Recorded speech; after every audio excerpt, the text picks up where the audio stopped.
Donc la réelle question à se poser, c'est effectivement, est-ce qu'on est prêt à quitter la France? Ensuite, si on est prêt à quitter la France, il faut se poser la question, où je peux aller vivre? Bon, moi j'ai fait le choix de la Côte d'Ivoire, mais ça c'est un choix personnel. Beaucoup de gens me posent la question, pourquoi la Côte d'Ivoire? Je sais pas, j'en sais rien, je ne sais pas. Est-ce que c'est intuitivement? Je sais pas. Je sais pas pourquoi, en tout cas je suis là et je suis content d'être là et je suis fier d'être là, c'est tout.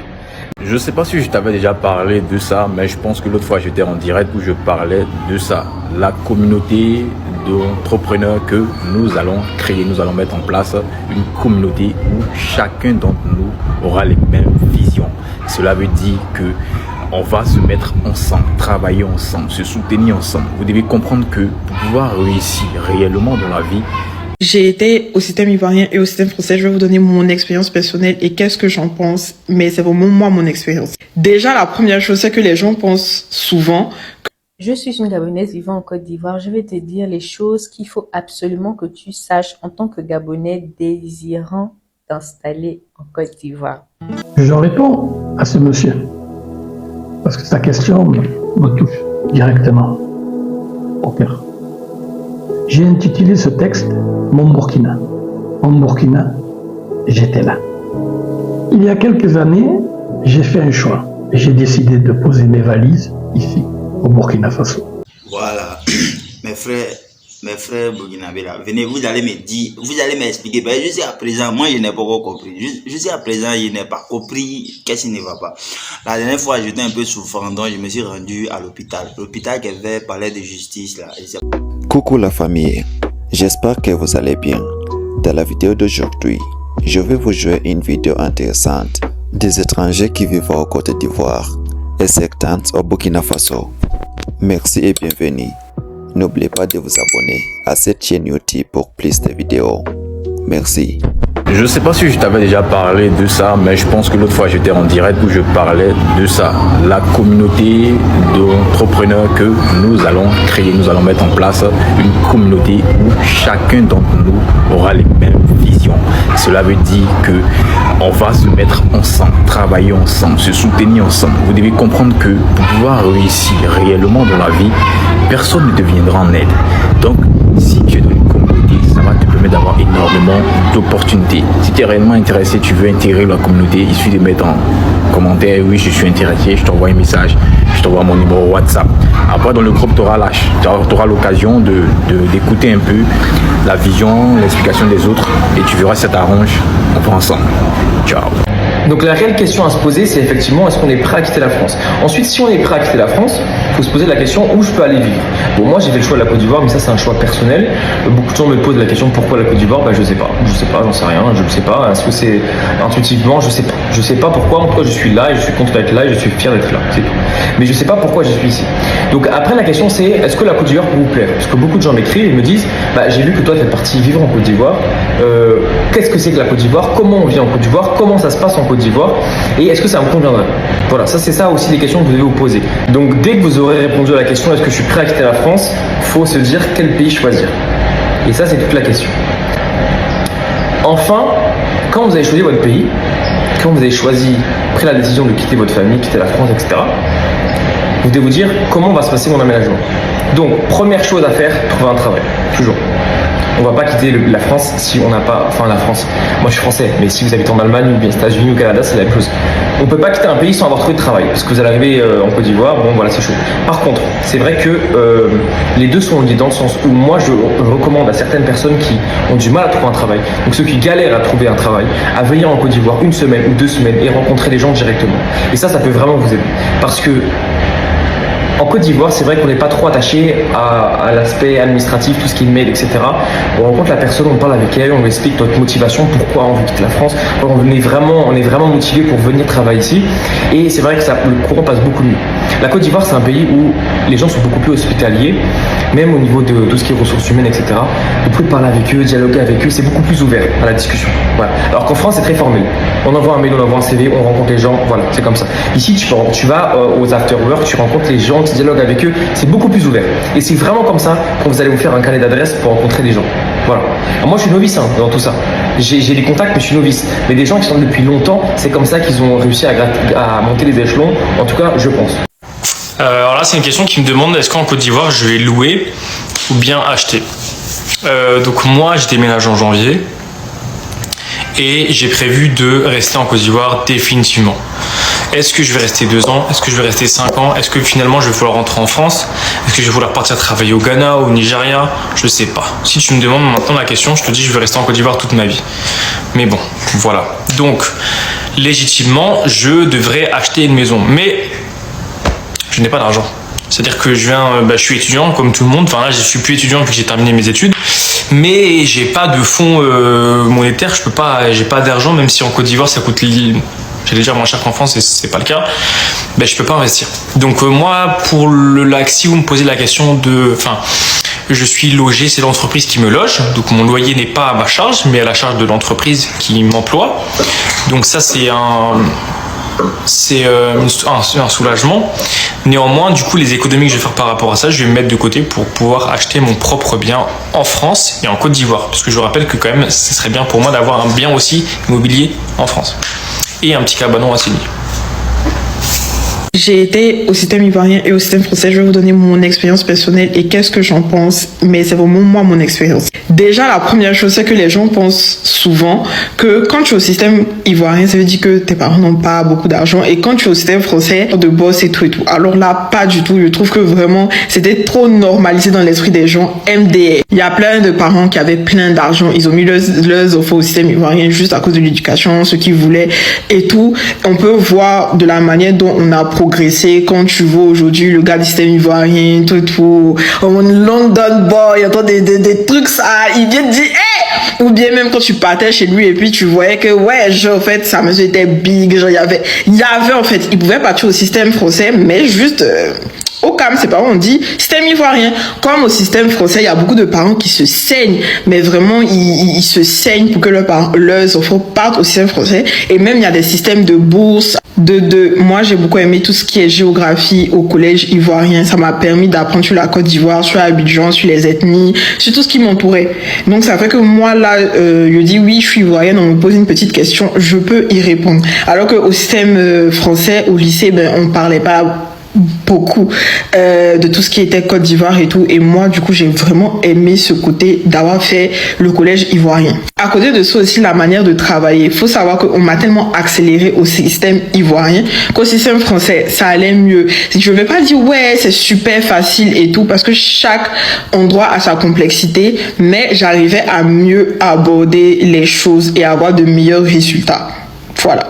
La plupart du temps, les gens pensent que les gens du lycée français sont vraiment snobs dans leurs activités, leur manière de faire, leur manière d'être et tout. Et moi, je pense que c'est vraiment relatif au regard des autres, à l'éducation ou même à plein d'indices extérieurs. C'est-à-dire que tu es né dans un certain rythme de vie. On t'apprend que dès le matin, tu te réveilles, petit déjeuner, sport, il faut lire, il faut faire ça, il faut faire ça, il faut faire ça, il faut partir bruncher ici, il faut prendre du temps pour faire ça. C'est les activités que tu vas faire en fait. Ça ne sera pas les mêmes activités que quelqu'un d'autre qui vit à Abidjan, qui est peut-être au système ivoirien ou bien autre part, parce que bon voilà, je vous disais que faut pas mélanger, mais en vrai, chacun est dans sa bulle. Ce qui faisait que souvent j'abordais des sujets, ils comprenaient pas, mais moi je leur en voulais pas parce que gars, tu connais pas. C'est comme moi, je suis à Abidjan. Je suis pas partie dans tous les endroits à Abidjan. Même moi, la dernière fois, je me promenais avec ma maman. Elle dit, c'est la première fois que je venais ici. Alors que ma maman, tu vois, elle a un peu truc. C'est comme moi, souvent, on me dit, oui, mais tu connais pas le Ouest, tu connais pas le Ouest. Je suis jamais partie au Ouest. Je suis jamais partie à la maison d'Akula. Je suis jamais partie au Bloom. Ça m'a pas tué, tu vois. Mais si tout de suite, tu me parles de ça, je connais pas. Il y a des choses que eux, ils connaissent pas, qu'ils comprennent pas parce que peut-être qu'ils ont vécu dans d'autres mondes où, voilà, en fait. Donc ça, j'ai trouvé ça super bizarre. Et même quand je disais que je venais du système français, on disait, oui, mais toi, tu es une petite chocotte, tu veux pas te mélanger et tout. Aïe, pas du tout. J'espère que, en tout cas, vous avez compris ce que je voulais dire. Ce qui découle sur le fait qu'au système français, j'ai appris qu'il y avait beaucoup plus d'activités que je pouvais faire. Moi, c'est au système français que j'ai appris à aimer à lire. Parce que ce n'était pas dans mon éducation de base de lire. Donc, c'est au système français que j'ai appris à lire. J'ai appris aussi à prendre les activités sportives comme des loisirs. Par exemple, au système ivoirien, je faisais ça juste parce qu'il fallait faire EPS. Les garçons, c'est un peu différent parce que eux, c'est vraiment ancré dans leur corps et tout.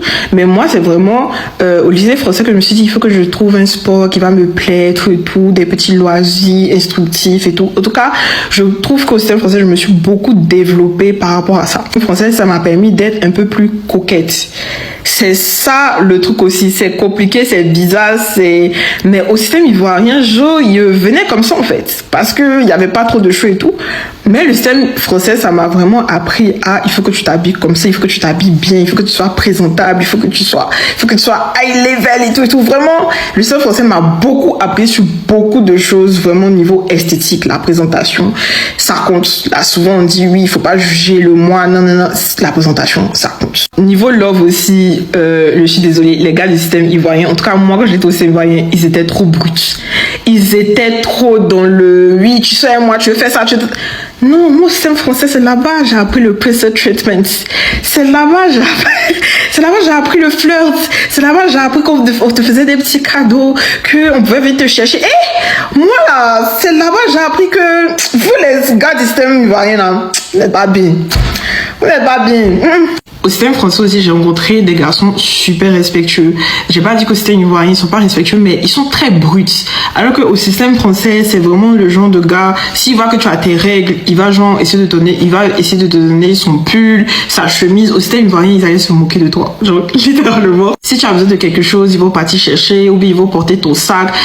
Vraiment, ils sont à l'écoute, même quand on sortait, tant que tout le monde n'est pas rentré, toutes les filles ne sont pas rentrées, ils vont pas rentrer, ils vont demander à leur chauffeur de partir déposer. C'est vraiment dit beaucoup de respect de la femme. En tout cas, moi j'ai beaucoup, je vais continuer sur la lumière, mais c'était les garçons les plus respectueux que j'ai connus. Aucune moquerie, toujours bonne vibe, toujours gentil. C'est vraiment dit, j'ai connu des garçons pépites dans mon lycée français. Après, je vais vous faire une deuxième partie parce que là, j'ai trop parlé. Je suis une Gabonaise vivant en Côte d'Ivoire. Je vais te dire les choses qu'il faut absolument que tu saches en tant que Gabonais désirant t'installer en Côte d'Ivoire. Qu'ici, il n'y a pas de... Oui, moi je suis comme ça, je suis renfermée, moi je suis timide, Non, moi je reste dans mon coin, etc. Ici, il n'y a pas de ça. Ici, les gens sont accueillants, sont ouverts.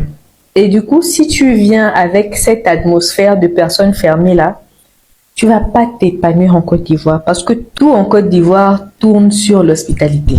Réellement. Et ce n'est pas qu'un jeu de mots. Côte d'Ivoire, terre d'hospitalité, c'est réel. Il faut le voir pour y croire. Il faut le voir réellement pour y croire.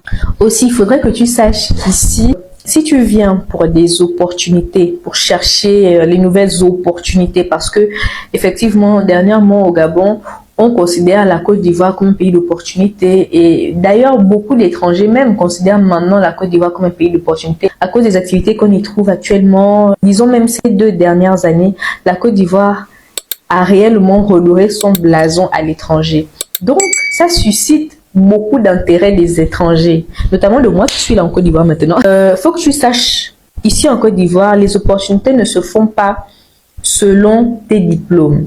Les opportunités en Côte d'Ivoire se font selon tes talents. La Côte d'Ivoire cherche et valorise constamment les talents. Ils vont te surlever jusqu'au ciel, comme on dit. Te surlever jusqu'au ciel. Faut que tu saches en tant que Gabonais désirant venir en Côte d'Ivoire qu'ici on va te confondre à une Camerounaise. À tout va. Parce que les gens d'Afrique centrale ont un accent qui se ressemble. Mais c'est entre nous-mêmes qu'on sait différencier. Mais les gens d'Afrique de l'Ouest n'arrivent pas à différencier l'accent gabonais, l'accent camerounais, l'accent congolais. Ils n'arrivent pas. Faut que tu saches qu'ici on va penser que tu choques. On va penser que tu nians. Parce que tu vas parler comme une Gabonaise, en fait. On va penser que tu niais, en fait. Parce que notre façon de parler, c'est un peu comme si on choquait. Et moi aussi, j'ai commencé à constater, parce que vraiment, c'est comme si je choquais, mais pas du tout. Faut que tu saches qu'ici, la loco est popularisée. La loco, les beignets chez nous au Gabon, la loco est popularisée. La loco, il y a ça à chaque coin de rue, à moindre coût. À 100 francs, tu as de la loco en vrac ici qui sont à 100 francs, c'est l'équivalent des beignets de 500 au Gabon. Est-ce que tu réalises ça? Ici, la loco, on mange ça à chaque coin de rue. C'est comme un casse-croûte en fait. Tu peux avoir faim à 13h, tu vas acheter à loco œuf. Et l'œuf bouilli ici, c'est 100 francs. À 200, tu as ton petit plat. Ici aussi, il faudrait que tu saches que tout ce qui brille n'est pas or. Parce qu'en Côte d'Ivoire, là, si c'est pour le paraître, ils savent faire le paraître. C'est pas votre petite paraître de Libreville là. Ici, quand ils font le paraître, tu ne peux même pas penser qu'ils sont pauvres. Quelqu'un qui a bu le champagne n'a pas à boire chez lui, n'a pas de l'eau à boire ou n'a pas payé ses factures. Ici, c'est le vrai paraître. Est-ce que tu comprends? Et il faut que tu saches aussi qu'ici, là, on va dire que ton pays est petit jusqu'à... On va te dire que votre petit pays, là, 2 millions d'habitants, là, à longueur de journée. On va te dire que mes 2 millions d'habitants, c'est la population de Yopougon. Yopougon, c'est une commune. Donc, c'est pour te dire que toi, ton pays, là, ça fait une commune chez nous. Il faut que tu saches qu'ici, on ne dit pas ami, on dit camarade. Au Gabon, on est habitué à ce qu'on dise camarade pour dire camarade de classe. Mais ici, ton ami, c'est ta camarade. Est-ce que tu comprends? Je pense que j'ai fait un peu le tour. J'ai failli oublier. Ici, ils ne disent pas la sauce, ils disent la pâte. Ce qu'on appelle sauce chez nous, là, ici, c'est la pâte. La sauce tomate, ici, là, c'est la pâte. Ce qu'ils appellent sauce, c'est des sauces vraiment copieuses. La sauce d'arachide, la sauce graine, etc., etc. Mais surtout, si tu veux venir en Côte d'Ivoire, faut nettoyer ton cœur, faut avoir bon cœur. Parce que ici, les gens ont trop bon cœur, ont trop la main tendue, sont généreux, voilà. Et il faut compter sur tes talents et pas sur tes diplômes. Bisous. Ce sont les expériences des étrangers au Côte d'Ivoire. Maintenant, regardons les étrangers au Burkina Faso. Je réponds à ce monsieur, parce que sa question me touche directement au cœur. J'ai intitulé ce texte « Mon Burkina ». Mon Burkina, j'étais là. Il y a quelques années, j'ai fait un choix. J'ai décidé de poser mes valises ici, au Burkina Faso. Sous l'époque de Blaise Compaoré, le pays m'a accordé un visa. Et cet instant, j'ai commencé une histoire d'amour avec toi, au Burkina. En 2007, quand les tensions entre les policiers et les gendarmes ont éclaté, les balles se sont perdues pour certains. J'étais là. En 2009, les inondations meurtrières ont frappé, emportant des vies, marquant les familles burkinabées. J'étais là. En 2011, des mutineries ont secoué les forces de l'ordre, l'armée, le CRS. J'étais là. En 2012, malgré les tensions, les élections législatives sont passées. J'étais là. En 2013, nos étalons ont perdu en finale de la CAN un moment de peine partagée. J'étais là. En 2014, toi, mon Burkina, tu as connu une révolution et Blaise est parti. Et j'étais là. En 2015, l'espoir renaît avec le Conseil national de la transition. Une chance d'unité et de renouveau. J'étais là. Mais cette même année, en pleine incertitude, les militaires ont pris le pouvoir, puis un président élu, Roch Marc Christian Kaboré, a redonné espoir. J'étais là. En 2016, une attaque à Ouagadougou, a brisé notre tranquillité, annonçant l'arrivée du terrorisme. J'étais là. En 2017, les étalons sont battus en demi-finale. Et une nouvelle attaque sanglante de l'Aziz Café. J'étais là. En 2018, l'état d'urgence est déclaré. Les provinces entières vivent dans l'angoisse. J'étais là. Puis, le terrorisme a marqué chaque année. 2019, 2020, 2021, et ça continue. Les épreuves se sont succédées. Et moi, j'étais là. En janvier 2022, de nouveau, les militaires ont pris le pouvoir. Et en septembre, d'autres militaires ont pris le pouvoir. j'étais là. Donc, certains diront, je suis courageux. D'autres, peut-être, que je suis fou. Ils penseront que partir est plus simple. Mais moi, je ne peux pas m'y résoudre. Je suis ici parce que je suis chez moi.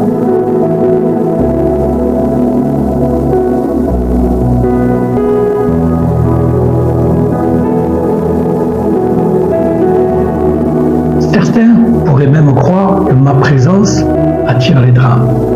Et je ne suis pas le chat noir du pays.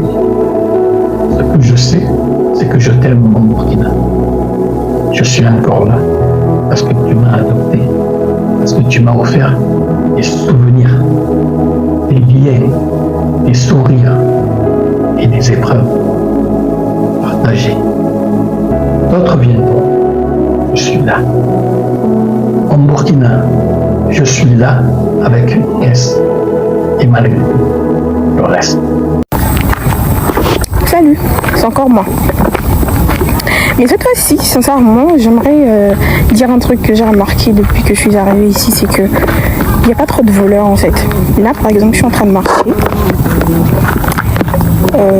comme ça, depuis un bon bout de temps, dans un parc, et il n'y a presque pas de... Enfin, possibilité que quelqu'un puisse venir m'arracher mon téléphone, quoi. Contrairement au Gabon, quand on marche comme ça, et puis tu as peur que le vrai propriétaire du téléphone vienne récupérer le téléphone, en fait. Mais là, je peux marcher tranquillement, sans jamais avoir peur que quelqu'un puisse m'arracher mon téléphone. Franchement, les Burkinabés, sur ce point, bravo. Moi, je veux dire, je suis métisse et je vis en Afrique, bien sûr que... Mais c'est trop long. Donc, je vais juste dire, je suis métisse. Mais on se comprend. Ok, je suis métisse. Bien sûr qu'on m'appelle La Blanche, Nassara, Toubabou Mousso. Je suis métisse. Bien sûr qu'on pense que je suis riche alors que je me promène avec 2000 francs dans mon sac. Je suis métisse. Bien sûr que les commerçants essayent de tripler le prix quand ils veulent me vendre quelque chose. Genre, je connais pas quoi. Ils vont voir. Je suis métisse. Bien sûr que pour les gens, si je suis pas française, c'est que je suis libanaise. Donc blanc là, il y a son français et son libanais seulement quoi. Je suis métisse. Bien sûr que les gens ne comprennent pas pourquoi je suis restée étudier au bled. Je suis métisse, bien sûr qu'on pense que je suis une michto. Genre je suis trop matérialiste quoi. Alors que c'est faux. Je suis métisse, bien sûr que les gens me demandent pourquoi je mets des mèches alors que j'ai de longs cheveux. Je suis métisse, bien sûr que les gens pensent que je ne sais pas quand ils me critiquent comme Mori. Pourtant je connais les insultes. Je suis métisse, bien sûr que les gens ne devinent jamais mes origines. Libanaise, marocaine, touareg. J'ai tout entendu. Je suis métisse, bien sûr qu'il y a certains idiots qui pensent qu'on me drague à cause de mon teint. Alors que je suis juste belle et intelligente. Vous croyez quoi? Attendez, ça c'est très grave. Je suis métisse. Bien sûr que les gens pensent que j'ai beaucoup de gars. Donc notre n'a gâté comme ça quoi. C'est faux. Je sais pas qui vous a dit ça, mais c'est faux. Je sais pas pourquoi vous pensez que c'est vrai, parce que c'est faux. Je suis métisse. Bien sûr qu'on pense que je serai avec un footballeur. Je suis métisse, bien sûr que les gens pensent que je connais toutes les métisses de la ville. Je suis métisse, bien sûr que les hommes pensent que je suis trop compliquée, mais ils me draguent quand même. Je suis métisse, bien sûr qu'on pense que je me prends la tête, je fais le malin, genre je suis trop hautaine et tout quoi. Quel préjugé de merde. Je suis métisse, bien sûr que les mots aussi m'aiment bien. Voilà, mes frères burkinabés là, venez, vous allez me dire, vous allez m'expliquer. Ben, jusqu'à présent, moi je n'ai pas encore compris. Jusqu'à présent, je n'ai pas compris qu'est-ce qui ne va pas. La dernière fois, j'étais un peu souffrant, donc je me suis rendu à l'hôpital. L'hôpital qui avait parlé de justice là. Je ne sais pas comment on appelle l'hôpital là, mais là-bas. Donc, je suis allé où, tout, il y a en consultation et autres. Maintenant, on m'a prescrit une ordonnance. Voilà, une liste des médicaments que je dois acheter. Maintenant, moi, je ne connais pas. Je ne sais pas que dans l'hôpital, là, il y a une pharmacie à côté. Vous voyez. Donc, moi, j'ai pris l'ordonnance. Je suis sorti même de l'hôpital. Je suis allé en ville, aller chercher une pharmacie. Maintenant, pour leur demander, ah, tout fait combien? Ils ont calculé, on dit à 3 manquants, mais tout fait 16 900. 16 900. Genre quelque chose de 17 000 comme ça. Donc, comme il y a un manquant, j'ai dit, bon, je vais retourner à l'hôpital, aller leur demander, est-ce que je peux prendre sans les manquants là? Là, je suis allé, on me dit que mais depuis on te cherche, tu es parti où? Il dit, ah, moi, je suis allé chercher les médicaments. Il dit, non, comment ça? Il y a une pharmacie dans l'hôpital, tu peux là, pourquoi tu n'es pas là? Il dit, moi, je ne connais pas, je suis nouveau, je ne connais pas. Il dit, ok, d'accord, va dans la pharmacie de l'hôpital. Je suis allé. La pharmacie de l'hôpital a fait tout, ils m'ont donné les médicaments, tout. On me dit ça fait 5600. Et il ne comprenait pas, en fait. Il ne comprenait pas exactement le problème. Il dit, mais comment ça, 5600? Moi, mais il avait peur. Quand il quittait la pharmacie de la ville, là, et puis il m'a dit 16 900. Il avait peur. Il me dit à l'hôpital, ils vont dire combien? Si c'est pas un truc de 25 000, quoi. Donc, il s'est allé et me dit 5600. Il a regardé, il me demande s'ils ne se sont pas trompés. On dit non, ils ne se sont pas trompés, que c'est ça. Quand ils sont rentrés en salle de consultation, ils sont allés me placer sérum, tout. C'est dans ça qu'on m'a expliqué. On dit, tu vois, tu es allé dans la pharmacie, là, quelque chose de 17 000. Mais ici, ça fait 5 600. Tu vois la différence, non? Voilà. Mais ils ne savaient pas que c'était... il y avait aussi qui était subventionné. Voilà, ils ne savaient pas que ici... Donc, je ne sais pas. Je ne sais pas si ici, les choses sont subventionnées par l'État ou bien... Bon, je ne sais pas. En tout cas, ça m'a étonné. Je n'ai rien payé. Voilà, je n'ai rien payé. C'est seulement les médicaments que j'ai payé. Je n'ai rien payé, c'est seulement les médicaments. Mais ça m'a étonné, je n'ai pas compris en fait, je n'ai pas compris. Donc je ne sais pas si vous, ça vous est déjà arrivé aussi, ou bien comment ça, je ne sais pas, vous, ça vous est déjà arrivé, ou bien les moraux et regardent visage pour faire ça, ou bien je ne sais pas. Mais moi en tout cas, ça m'a étonné. Voilà, parce qu'ils n'ont pas pris quelque chose de moi. Ils m'ont juste donné une liste de médicaments, une ordonnance. Et je suis allé chercher à bas prix. Voilà, à bas prix. Et puis ils sont venus, m'ont placé sur eux, m'ont fait tout. Et j'ai rentré. Ils n'ont pas payé 5 francs. Donc je ne sais pas si c'est comme ça, ça fonctionne ici réellement.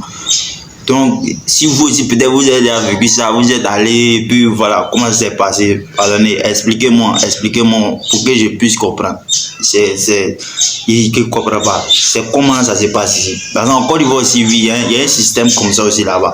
À Abidjan aussi, c'est comme ça. Tu as payé tes médicaments, tu payes tes médicaments, tout et tout. Tu ne payes pas, voilà. Mais ici, là, en tout cas, ça m'a étonné. Voilà, ça m'a étonné. Donc, parce que quand moi j'étais un peu souvent, mon gars fait dire à l'hôpital, il dit non, là-bas ils vont aller faire dépenser, quoi. Il dit non quand on dit. Donc on est parti, ils ont vérifié tout. On a payé 5 000, disons 7 200, 300 comme ça. 7 200, 300, un truc comme ça. Donc en tout cas, moi ça m'a étonné. Et je ne sais pas si vous aussi ça vous est déjà arrivé. Ou bien c'est passé, bon, ils ont regardé ma tête, ou bien je ne sais pas, ou bien ils ont dit quoi, je ne sais pas. Mais explique. Merci d'avoir regardé la vidéo. N'oubliez pas de vous abonner à cette chaîne YouTube pour plus de vidéos. Merci et bienvenue.